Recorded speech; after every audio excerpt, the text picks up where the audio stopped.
Morning students and Sheba Matriculation Higher Secondary School online class. I welcome you all. I hope you are all may be safe in your home. Okay, so through this already 5 classes are over. I hope you would have understand the lesson thoroughly. Okay, you are sending the homework, that notes whatever we are sending, you are sending it. But even though if you have sent that homeworks everything, keep it safe, don't throw it. Revise the lesson, by heart the question and answers, everything. Okay, so today's chapter about the national income. So let us move through that chapter. Okay, so already in the 5th class I would have explained you about the GDP and GNP. GDP means I already informed that is the gross domestic product, and GNP means gross national product, and difference between that I have explained. Okay, now let us see about the net national product. That means the short form of the net national product is NNP. So let us see about this one. Net national product refers to the value of the net output. That means the value of the net output of the economy during the year. Means during the year. So within the 1 year, whatever the national product it is there, we have sell it, maybe whatever. So what are the output we gain from it within 1 year? That only we are going to learn about this NNP. Okay, so NNP is obtained by deducting the value of depreciation or replacement allowance of the capital assist from the GNP. It is expressed as NNP is equal GNP minus the depreciation allowance. Means let us see about this one. Okay, so here I will give you one example. So we have in this gross salary and net salary. Let us see about the gross salary and the net salary. What is the difference between this gross salary and the net salary? Gross salary means if I work in one place, if I am working in, for example, we are working in a school as a teacher. So my salary, it is about 30,000. Okay, I earn 30,000 per month. So my income it is 30,000. Sorry, my income is 30,000. Okay, so in this 30,000 I earn, from this 30,000 they take the professional tax, that means PF maybe, then maybe the health insurance tax, like that they used to take, and then I get the salary only 24,000. Okay, only 24,000. So this is the difference between the gross salary and the net salary. Gross salary means overall my salary is 30,000. Okay, but while I am receiving the salary, that time I get only 24,000, because that I already informed you, as an PF, provident fund they used to take, the insurance, like that they used to take, and tax also they used to take from my salary. Okay, that is the difference between these two. So another one I will give the example.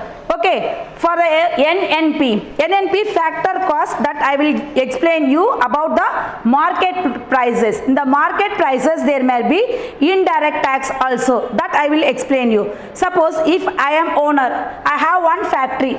Okay, I have one factory, that means I produce in this factory bread. Okay, so I produce bread in this factory. Okay, so one packet of the bread it is for 10 rupees.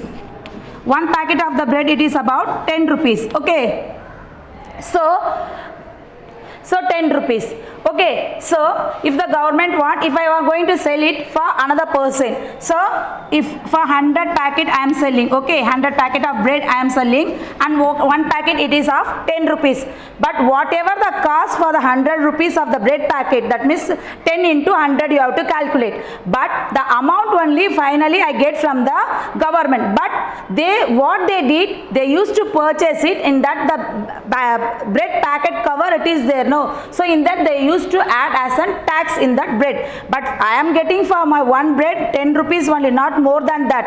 But when it is going to the market for the selling, it may be 13 rupees, it may be 12 rupees. So that is indirect tax, that I don't know, that they didn't take it by directly the money.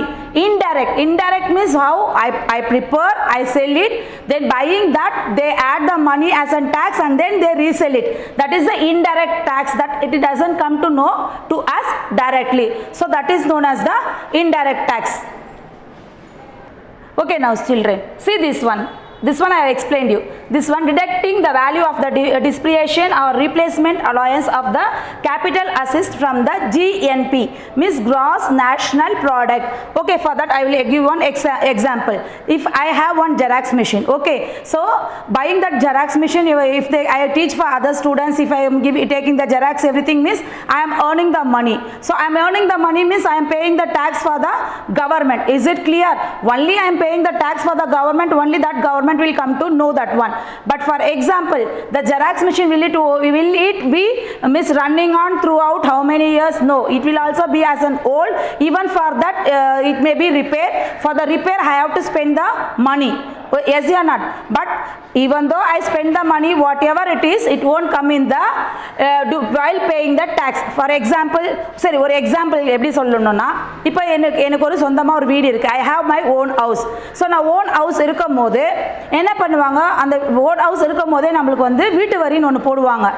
So we have to pay the tax for the government. அந்த கவர்மெண்ட்டுக்கு நம்ம அந்த tax pay பண்ணணும். First ஒரு வாட்டி வந்துட்டு அதெல்லாம் பார்த்து எவ்வளோ இடம் இருக்கு, என்ன இருக்கு, எத்தனை ஷாப் இருக்கு, எத்தனை வீடு இருக்கு, according to that only they will put that tax for us. Okay, only one time they will come and see and they will put the tax everything. But afterwards, maybe about 5 years or 10 years or 15 years, for example, அந்த வீடு அப்படியே இருக்குமா, maybe some damage, some repair may be happen for in that one. But whatever it is, that tax that will be same only. Whatever the repairment, everything you have to do, that we have to do in our own money only. இதுக்கும் அதுக்கும் எந்த ஒரு சம்பந்தமோ கிடையவே கிடையாது. Sir நான் அந்த வீடு வாங்கும் போது இந்த வீடுடைய மதிப்பு வந்து 50 லட்சம் சார், ஏன்னா வீட்டு இடமோ வீடு கட்டினது ரெண்டுமே சேர்ந்து 50 lakhs சார், 50 லட்சம் சார். ஆனால் ஒரு 5 years 10 yearsக்கு அப்புறம் அந்த வீடு அப்படியே இருக்காம சும்மா எங்கன்னா உதிர்ந்து போயோ இல்லை வீடு இடிஞ்சு போய் விழுந்தாலோ, இப்போ எங்கள் வீடு இடிஞ்சு போச்சு சார், இப்போ அந்த அளவுக்கு அந்த இடத்துக்கு வந்து ஒர்த் கிடையாது, 50 லட்சத்துக்கு யாரும் வாங்க மாட்டாங்கன்னு சொன்னாலும் அந்த டாக்ஸில் உங்களுக்கு எந்தவித மாற்றமோ கிடையவே கிடையாது. டாக்ஸ் ஃபஸ்ட்டு நீங்கள் நல்லா இருக்கும்போது எவ்வளோ போட்டாங்களோ அந்த டாக்ஸ் நம்ம பே பண்ணியே ஆகணும், அதில் எந்த ஒரு டிஃப்ரெண்ட்டும் நம்மளுக்கு கிடையாது. Okay, now let us see about the disposal income. What is disposal income? See, disposal income is also known as disposal personal income. Personal means already I told you, individual, தனிப்பட்ட முறையில், தனிப்பட்ட person உடைய income. Okay, so it is the individual's income after the payment of income tax. So what I told you, after the income tax, before itself I have informed you என்னுடைய salary, my salary, how much is my salary. So from that the PF everything it is cut, that then remaining salary maybe it is 24,000 whatever it is I get in that. Okay, so that after the income tax everything they take, and the last after how much I am getting from my hand, that is after the payment of income tax everything, this is the amount available for household for consumption. Okay, clear? So we work in a school, a factory, maybe your father work in any office, everything, even your father may be getting the salary. So the same procedure only for whoever, maybe a teacher, yeah, maybe a doctor, yeah, maybe a lawyer, whoever may be. So the tax we are paying for it. Okay, so the rest of the money whatever we getting in our hand, from that only we have to spend for the household. Household means for example provisions we have to buy. Okay, monthly provisions we have to buy. Then unfortunately sometimes if anybody have any problem, maybe fever, yeah, headache, yeah, stomach ache, then hospital expensive we have to do with this salary, with that amount only whatever we are having. So after that, this all for 1 month everything is over, maybe remaining extra money if I have in my hand means that will come in a saving. If I have extra money, that it will come in a saving, that only it is given here. See, disposal income is also known as disposal personal income. It is the individual income after the payment of income tax. After they pay the income tax, whatever they have in the hand. So this is the amount available for household for consumption. I told you, for the money, rest of the money only we use for the household chores. Okay, so disposal income is equal personal income. So disposal income, I told you, we get the salary, everything, we pay the tax, everything. It comes in the direct tax. Okay, so it is given here like disposal income is equal personal income is equal direct tax. So as the entire disposal income is not spent on consumption, whatever you are earning, you are getting the salary, that whole you are not spending in the consumption, by buying the goods, whole you are not spending at all. So disposal income is equal consumption plus saving, that we get the amount of the salary we have, in that only we purchase the goods, whatever for the month, hospital fee, whatever it is we spend, and rest of the money whatever we are having, it comes in the saving. So this is the example for the disposal income. Now what we saw that net national product we saw, and then disposal income we saw. Okay, now let us see about the per capita income. Okay, so what is this per capita income?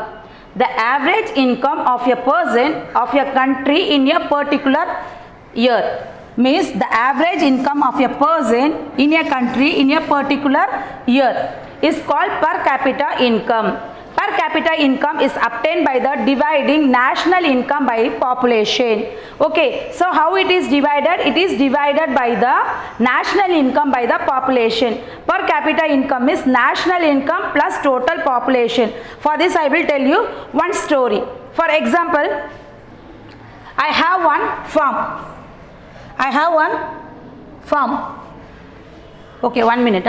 Just I have one farm. Okay, so this is my farm. This is my farm. Okay, so here number 1, 2 neighboring farms are there. Here in my farm I have so many hens. The same way in this farm also they have so many hens. Okay, so if this hen lay the eggs in the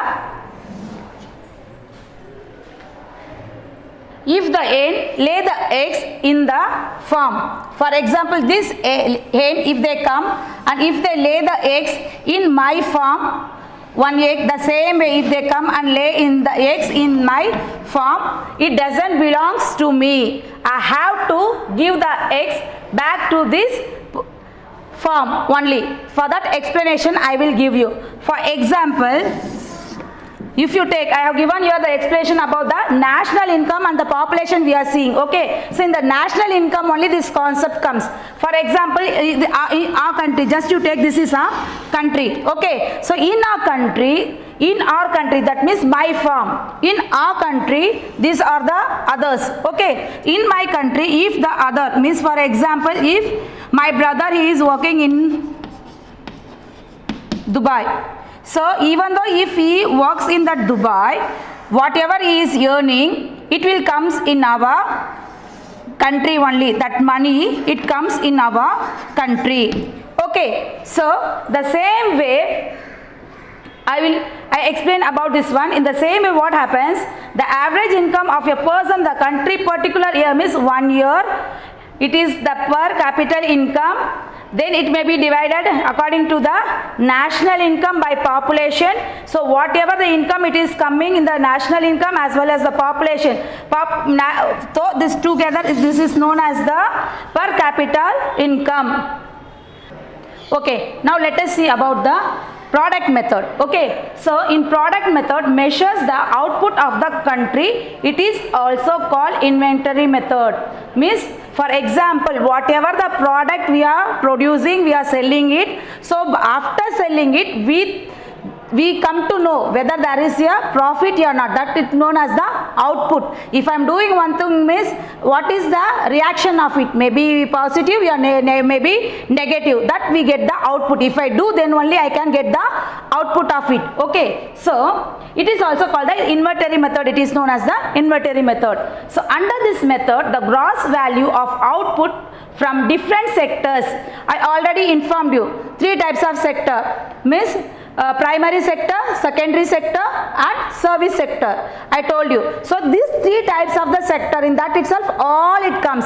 In the primary sector it comes agriculture, industry, trade, commerce, etc. This entire that economic, the three sectors, from the earning from the three sectors, the entire economic during a year, maybe from the first sector, maybe through the second sector, maybe through the service sector, means three sector. From the three sectors, whatever the persons are earning, they are giving the money, they are paying as on tax, maybe a shop, maybe whatever, maybe their shop, maybe they are working in the school, maybe what the persons, those are working, they pay the tax. That tax money only it comes to the entire, to the means our country, that only. Okay, then they won't see total all together, they won't gather and see everything. After 1 year they used to come and they used to see how much output, means how much money it is saved. Okay, I already told you, they won't say as an amount, they will say as an percentage wise only they will say. If the percentage is very high, then we will say that economic growth is very well in a country. Okay, so I hope you would have understand, children. Let me revise this per capita income and product method. What I said about the per capita income, the average income of a person of your country in a particular year is called per capita income. So in per capita income is obtained, from where it is obtained? By the dividing national income, through dividing the national income by population, by through the population. Population means all the peoples only, those who are in the country, we are all known as the population only, total amount of the people. Okay, so per capita income, what they have given? National income plus population. Through this population only they are paying the tax, everything I said, that only it comes in the national income. National income is it comes to a country. Okay, I hope you would have understand this one, children. So now the product method I explained you. Let me revise. In product method, they measures the output of the country. I told you, whenever they do, they put any effort, we will see whether the output may be the negative or may be positive, but when we do it, then only we will get the output from it. So it is also called as an inventory method. Real only, just whatever we are doing the product also, if you sell, you have to invent it now first. For preparing a soap is also not easy. You have to see what chemicals or what cosmetic things you have to add in that only. Then only a new thing is produced. So that is known as a inventory method. So under this method, the gross value of output from different sectors, I told you not only one sector, the whole sector, the three sector all over together, it is obtained by the entire economic, means financial, all together aggregates during a year, whatever it happens throughout during the year, then only it comes to know about the economical growth. Okay, I hope, children, you would have understand this class very well, and thank you very much.